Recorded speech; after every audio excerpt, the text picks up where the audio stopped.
Ògo ni fún bàbá àti fún ọmọ àti fún ẹ̀mí mímọ́ bó ṣe wà láti tè kọ́ ṣe ó ń bẹ nísinsìnyí bẹ́ẹ̀ ni yóò sì máa rí gbogbo ayé àìnípẹ̀kun àmín. Mo fi àkókò yìí kí gbogbo yín pátápátá nílé lóko lódò ní ìdọ̀rọ̀ àwùsẹ̀ ní Mèrèntélú lójúmọ́ ti mọ́ wá káàkiri àgbáyé. Mo kí gbogbo yín o, èmi àbúrò yín, ọ̀rẹ́ yín, ojúlùmọ̀ yín, alábàágbé yín náà ni o, Amusa Jafani Matthew, atọ́kùn ìrì òwúrọ̀ tá a mọ̀ sí gosremministration.org tá a mọ̀ sí God Organization Spiritual Healing Research Evangelist Ministry. Mo fi orin Dáfídì orí karùn-ún gbàdúrà fún yín fún ọ̀sẹ̀ kẹta ó lé lọ́gbọ̀n nínú ọdún yìí o. Mo tún á fi ìwé òwe orí kẹrin ẹsẹ̀ tí ṣe ìkeje mo gbàdúrà fún yín. Ìwé òwe kan náà orí kẹrin ẹsẹ̀ kẹtàlá mo gbàdúrà fún yín pé lágbára lọ́wọ́ Ọlọ́run gbogbo ọgbọ́n ìmọ̀ àti ìtọ́ lọ́jọ́ ogún fún yín kò ní kú mọ́ nínú o. Ẹ ó rí dá kẹ́ tó kò lókè pẹ̀. Mo fẹ́ kẹ́ ẹ lọ ṣe kínní yìí ó wúlò gidi gan fẹ́yìn tẹ́ ẹ bá lè kà pamọ́ sínú flash drive fún yín kẹ́ ẹ mọ̀ ṣe bẹ́ẹ̀ ní ọ̀sẹ̀ àkọ́kọ́ oṣooṣù kẹ́ ẹ mọ̀ fi re pàdé ẹlẹ́dàá yín. Ẹ lọ wá ìtí ṣe àgbọn tọba lómi nú ẹyọ kan ìbá àmọ́ ju bí ìkúkú lẹ́gbẹ́ sáà ti lómi nú ẹ do omi inú rẹ̀ sínú kọ́ọ̀pù kan ẹ lọ ra ẹyin mẹ́ta ẹ gbọ́ bẹ́ẹ̀ yẹn ẹ pa ẹyin sínú kọ́ọ̀pù omi àgbọn ẹ dà sí ẹ fi iyọ̀ díẹ̀ sí ẹ rò papọ̀ ẹ dà sínú fry pan tó bá ti wá jiná bí wọ́n ti bá dín ẹyin ẹ fa sínú àwo ẹ mú oyin díẹ̀ ẹ bù lé lórí ẹ wá ka Psalm 29 fún ìmùkúrò ìdúródènà ní ojú ọ̀nà yín ní oṣù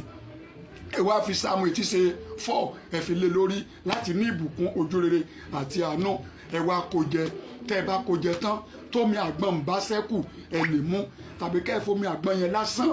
omi àgbọn tó bá tóbi dáadáa ẹ lè mú kẹ́ ẹ fi ṣe ẹyin yẹn ní mẹ́ta bẹ́ẹ̀ tó bá ti wá jiná omi àgbọn tó kù ẹ dànù kọ́ọ̀pù kan ẹ bu ẹyin mẹ́tẹ̀ẹ̀ta yẹn ẹ kó sínú àwo ẹ bu oyin gidi lé lórí Psalm 29 ẹ kà fún un Psalm 4 ẹ kà fún un ẹ gbọ́ bẹ́ẹ̀ yẹn tẹ́ ẹ bá ṣe bẹ́ẹ̀ ẹ tọrọ gbogbo nǹkan tẹ́ ẹ bá fi pátápátá ní inú oṣù ẹ gbọ́ bẹ́ẹ̀ tó pé kíkẹ́ báyìí làbẹ́ ẹyin adìẹ ẹnì kẹfẹ́ ẹyin adìẹ sọ̀kò ire yín kò ní bọ́ sọnù mọ́ ẹ lọ́wọ́ ẹ mú ẹyin kẹ jẹ́ lọ́kọ̀ọ̀kan ẹ gbọ́ bẹ́ẹ̀ yẹn ẹ má fún yàn jẹ́ o oyin tẹ́ ẹ bù sí yẹn ẹ wá lálẹ́ lórí omi àgbọn tẹ́ ẹ fi ṣéhùn ẹ wá gbàdá sí pé tó ọlọ́dà kò jọ̀wọ́ o omi tẹ́ bá fi ṣe ẹyin adìẹ kì í mọ́ lára o èpèképè ègùnkégùn má jẹ ọjà mi kọ́ má da ọ̀nà mi rú oṣù kẹjọ yìí kì í ní àkójọ rere ó dáa kẹ́ mọ̀ sí ní oṣooṣù ní ọ̀sẹ̀ àkọ́kọ́ ìbájọ́jọ́ ajé ìbájọ́jọ́ àlàmísì kọ́sàmọ́ jẹ́ ọ̀sẹ̀ àkọ́kọ́ lágbára Ọlọ́run yóò dára fún yín o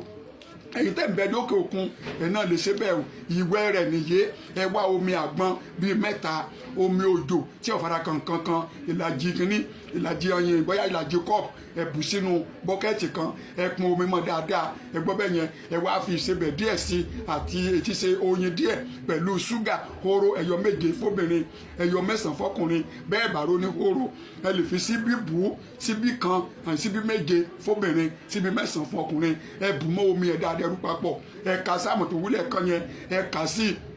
ní alẹ́ ọjọ́ Sunday ìkíní tàbí Sunday ìkejì lálẹ́ rẹ̀ ẹ má fọṣẹ wẹ̀ ẹ má fi kànkàn ìwẹ̀ o